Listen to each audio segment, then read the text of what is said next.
Alam mo, ang hirap talagang makahanap ng bagong kaibigan habang tumatanda tayo. May malaking shift kasi na nangyayari sa adult friendship pag tumutungtong ka ng 20s na halos walang nakakapansin. Kasi nung bata tayo, lahat ng ginagawa natin nakaikot sa pagkakaibigan. Magkaklase, magka-team, magkapitbahay, lagi kayong magkakasama. Pare-pareho pa kayo ng milestones. Same birthdays, same movies, same kwento every summer. Kaya madali lang maging close noon kasi pare-pareho kayo ng mundo. Pero pagdating ng 20s, nagbabago na lahat. Ang tinatawag kong Great Scattering, nagsisimula na.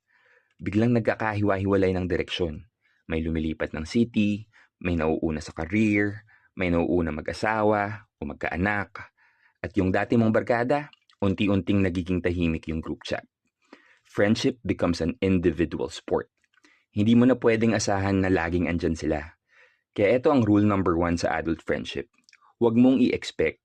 Mag-adjust ka, maging flexible. Hayaan mong dumating at umalis ang mga tao sa buhay mo. Kasi ganun talaga ang season ng adulthood. Kung napaisip kita dito, samahan mo ako. Let's break it down, bro.